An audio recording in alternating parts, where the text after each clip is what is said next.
With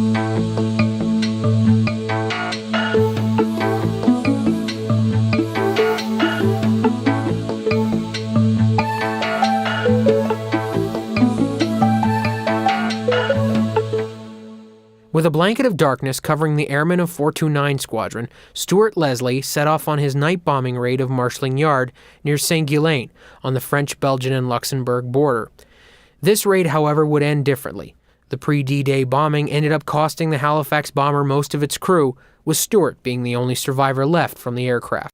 Stuart recounts his experiences of being in the bomber on that fateful night and other events that occurred during his evasion of German forces.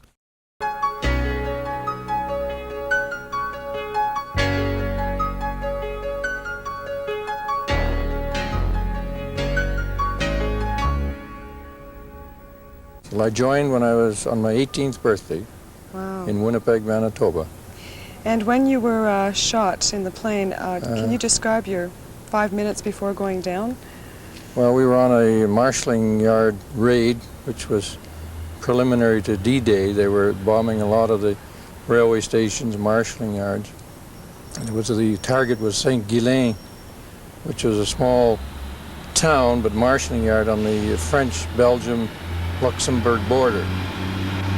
And it wasn't to be a very auspicious raid, but I think I was the only airplane that went down that night of the Halifaxes that were, targeted on Saint-Guilain. But it was a night fighter that got us underneath, the airplane on fire pretty badly to the point it was uncontrollable. So I'd given the abandoned aircraft order, and the forward hatch was open, and there were crew members getting ready to depart the aircraft when it must have blown up, because I was the only survivor of a crew of 7. I was the pilot in command of the airplane. So the others are all buried in the military section of the cemetery in Oudenaarde, West Flanders in Belgium. So I was an evader I landed amongst the debris of the airplane was still falling when I hit the ground. And it was in a plowed field, right in the countryside, just on the edge of the town of Oudenaarde. So it was a pretty scary time, the whole thing. But as I say, I didn't know that the other crew members had not survived until much, much later in the war.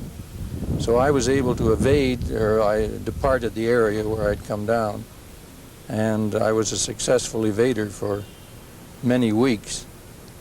And naturally I had help from the underground. On the 3rd day I contacted people that we had a procedure or a method that you didn't go to a group of people, you went to an individual or maybe 2 together for security's sake. And fortunately I contacted people who were loyal to the cause, and they gave me a lot of help, civilian clothes, and arranged for a false carte d'identité and things like that. And I rode a bicycle all the way from into Brussels from where I was, which was, as I say, out in the West Flanders area, which was quite a feat. Mainly for security reasons was why we went by bicycle, and the other reason was that the transport and the railways were being quite badly bombed at that time, preliminary to D-Day and things. And I was passed into the underground chain in Brussels and moved from house to house, or different accommodations, apartments sometimes, houses, and this type of thing. And then a rather unfortunate thing happened to me in that I was assigned to this place, and I had just arrived. And then there was a quick decision. A girl came to escort me for the evening. They'd had a little rumor that something wasn't quite right. So I was taken to a safe house for the night. And the consequences of it were that practically everybody that was in the organization helping me was taken by the Gestapo. So I was left in this safe house.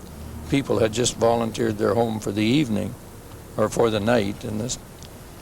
But anyway, the organization did come together, and after 3 days someone came back for me I was subsequently put into another organization which hadn't been decimated to the extent of the one that I was with.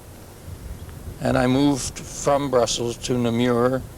I was linked up with 2 Americans and an RAF flight lieutenant, and we were spending time in a chateau. And then we moved out. We went into the eastern Ardennes of Belgium, which is a very, very hilly, mountainous area. In fact, where the Battle of the Bulge was fought in 1944-45, that was the area that we were moving into. When we were apprehended by a German patrol in this small village of Spontan in the Ardennes, and as I say, that was right where the Battle of the Bulge was fought later. So my days of evasion were over. We were put in the prison in Namur. This was, we were captured by the, well, it was an SS Hitler Youth Battalion that got us, but the Feldpolizei, which is the military police of the German army, took us into the prison in Namur, and we were there for 2 nights before the Luftwaffe got us.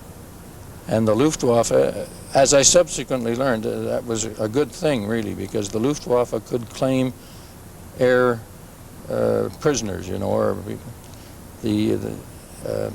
the army and the Gestapo tended to call us a terrorist, you see, when you were caught in civilian clothes. But anyway, the Luftwaffe took us over, took us to one of their airports and put us in the guardhouse, and subsequently transferred us downtown to their big caserne, which is a barracks that they had taken over from the Belgian army. And from there, we were interrogated. That this was a proper holding area, and they had cages and a few instructions in English and things. But there was an accent on interrogating us to find out who and where we'd been staying in Belgium, because they knew full well that we hadn't been shot down the day before or the week before or even the month before. So after a few days in there, I was given the dark cell treatment in the prison in this petit chateau, and then the Gestapo took us from there, from that prison and that barracks, to prison Saint-Gilles, which was the main prison of Brussels. So my prisoner of war time was spent in Brussels between these 2 prisons, and Saint-Gilles was the main prison of all of Belgium. It was absolutely full to overflowing. There was 4 or 5 of us in a cell that was made for 1. What are the dimensions of the cell? Oh, it would be maybe 7 feet by 9 feet. And what about if you had to go to the bathroom? What did you do? Well, the only thing was a pail in the corner. There were extremely primitive conditions, and the food was anything but. Well, we had 2 semi-meals a day. One was just a ladle of soup, or something watery with. You were lucky if you found a piece of meat or a piece of anything in it, potato or something like that. Black bread, moldy black bread was the main fare of the thing. So conditions were not good by any means, and we were taken on a number of occasions from the prison to Avenue Louise, which was headquarters for the Gestapo in Belgium, and interrogated and offered enticements such as Lucky Strike cigarettes, Palmolive soap, and things like that, and with the admonition that because we'd been caught in civilian clothes, that we were really terrorists. We weren't airmen as we claimed, even although we had our dog tags, which but it was a psychological play to try and get you to inform on the people and who had helped you throughout your time on the ground in Belgium. Well, then eventually there were some people. There was one American in particular that did cooperate, and I understand he was subsequently court-martialed, but he did turn in an awful lot of people because he just went around with them and designated or showed where he had been, and they just literally took everybody in the house, whether they were the people that had supported them or not. But that's sort of the unfortunate part of it. So, I'd like you to describe to me what they did to interrogate you. exactly did they do? Well, the interrogation method was that as we'd been caught in civilian clothes, that we were really not, we were airmen, we were spies, terrorists, parachutists, this type of thing. So what did they do to interrogate you? How did they Well, interrogate the English that they used was excellent. They could speak very good English, and I'm sure they knew an awful lot about us, even although they were not admitting to it. And they were stressing this theme that we were not to be considered prisoners of war because we'd been found and caught in civilian clothes, etc. But the rewards would be that if we would inform on the people who had helped us, obviously had helped us, who didn't really mean anything to us anyway, because the Reich was going to win and this type of thing. So it was a lot of psychological pressure to, and the alternative was that, all right, you would be considered a terrorist and you could be shot. And I was threatened with that, this major in the Luftwaffe, after I wouldn't give anything other than my name, rank, and number. And that in any discussion with him, I said that if you were in the similar circumstances, I don't think you would either. Well, he said that you're not in the same circumstances. So it was a continual pressure to reveal the names of people who had helped. And I just wouldn't, so he dismissed me in the end and said, well, I tried to help you, you'll be shot. And they marched me across the parade square in this prison in Petit Chateau, and with, one on either side, and into this dungeon sort of area, into the cell, and slammed the door, and that was it. And your food used to come in on the floor, just a little bit of a tray that they'd shove through the door. And how long were you I was in there cell? for 7 days. And then they took me out and transferred me to this prison Saint-Gilles, and which they did by streetcar, would you believe? Tram car, as they called them in Brussels. One more Again, with question. 2 soldiers. I'm going to interrupt you for a second. Can you tell me what went through your mind when you thought you were about to be executed as you're walking along with the two guys? Well, there was many thoughts went through my head when he decisively, indicated that he had tried to help, and because I would not cooperate, that I was going to be shot. And as I say, they laid all the trappings on with the 2 guards and marched you across the thing. And as I say, your mind is in a somewhat of a panic, I would think. But I kept telling myself that no, they would not be able to do that under the rules, the Geneva rules of war, that they couldn't do it. But I don't know what I would have done if I had been faced with the firing squad.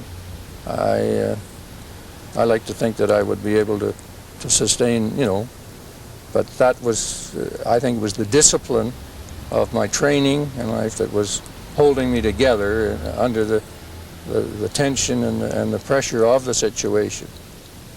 And as I say, it seemed like a mile across that parade square.